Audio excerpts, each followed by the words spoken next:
You stand in a quiet cornfield in Kansas. The year is 2044. You check your pocket watch. 10:14:02. A man appears out of thin air. He's bound in rough twine, a burlap sack over his head. You don't look at his face. You don't ask what he did.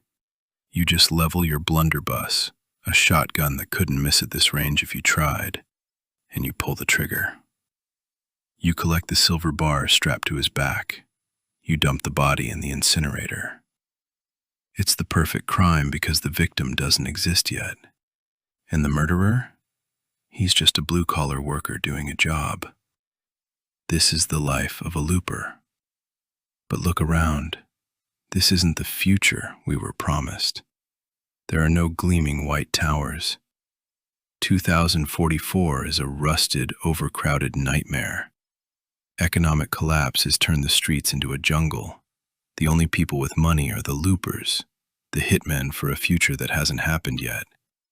Meet Joe.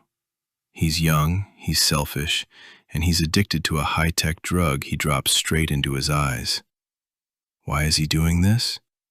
Because in 30 years, time travel will be invented, and immediately it will be outlawed. Only the mob uses it. Why? Because in the future you can't hide a body.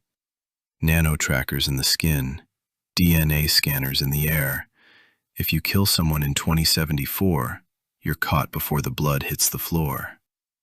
So the syndicate sends the trash back to 2044. Joe is the janitor.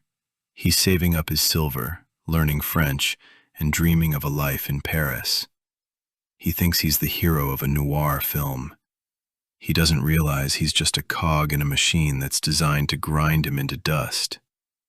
There's a catch to being a looper. A golden parachute with a bloody price tag. The mob doesn't like loose ends. They don't want retired assassins walking around in the future who know how the bodies were buried. So, eventually, every looper has to close their loop. One day, the target on the tarp has gold bars instead of silver.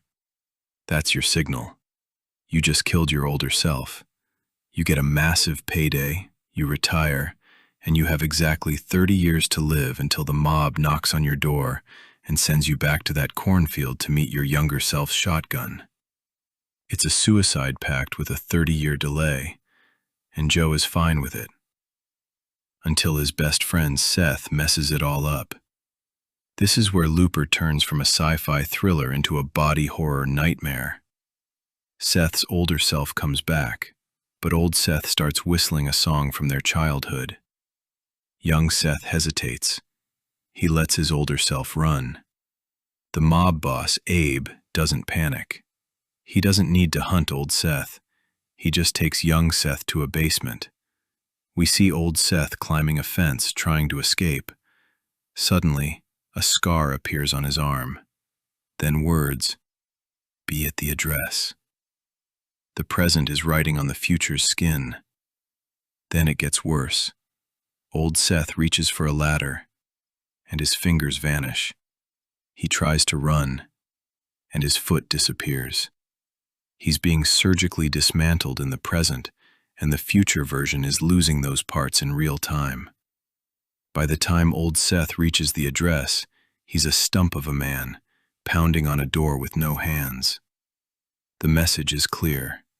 You cannot outrun your past, because your past owns your body. Now it's Joe's turn. He's at the field. The thump happens. But the man on the tarp doesn't have a bag. It's old Joe, played by Bruce Willis. Young Joe, Joseph Gordon-Levitt, hesitates just like Seth did. But old Joe isn't here to die. He's lived his 30 years. He found a woman in China. He found peace.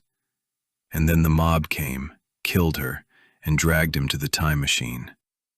Old Joe fights back. He knocks his younger self out and vanishes. Now young Joe is a failed looper. He's a dead man unless he can find and kill his older self. They meet in a diner. This is the heart of the movie. It's not an action scene. It's a debate. Young Joe wants to kill old Joe so he can get his life back. Old Joe looks at his younger self with pure disgust. He sees a drug-addicted, selfish kid who doesn't understand that life is more than silver bars. Old Joe reveals his mission. He isn't just running.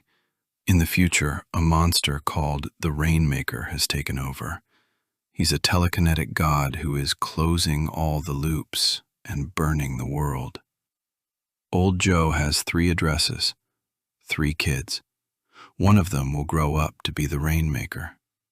Old Joe is going to kill them all. He's going to murder a child to save his wife. Young Joe follows a lead to a remote farm owned by Sarah. He's there to wait for old Joe.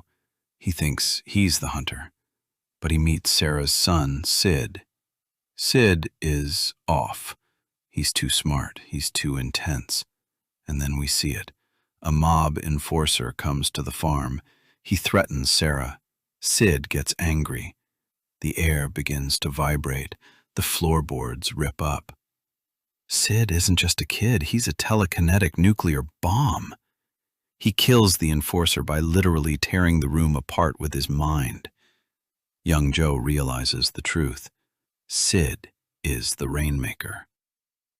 But why does the Rainmaker grow up to be so cruel? Old Joe is currently hunting the kid down.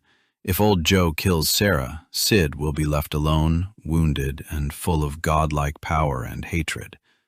Old Joe isn't stopping the villain. He is the reason the villain exists. It's a bootstrap paradox. The attempt to stop the future is what creates the future. The finale happens in the tall grass. Old Joe corners Sarah and Sid. He raises his gun. Sarah stands in front of her son. She won't move. She loves him even though she knows what he can do. Young Joe is watching from the distance. He sees it all playing out. Old Joe shoots Sarah. Sid escapes. Sid becomes the Rainmaker. The Rainmaker sends old Joe back. Old Joe shoots Sarah. Young Joe realizes there's only one way to stop the circle. He can't kill old Joe. He's too far away. He realizes that old Joe only exists because he exists. He looks at his own chest. He lets go of his selfishness. He lets go of Paris. He pulls the trigger. Old Joe, the man who was about to murder a mother, simply evaporates. He never existed. The gun he was holding falls into the dirt. Sarah is alive. Sid is safe. The loop isn't just closed, it's broken. In the end, Joe finally became the man he thought he was learning French to be. He became someone who cared about the future more than himself. Looper is a reminder that we aren't defined by our past, but by the moment we decide to change. If you made it this far, you've completed the loop. What would you do if you met your older self? Would you pull the trigger or start a conversation? Let me know in the comments.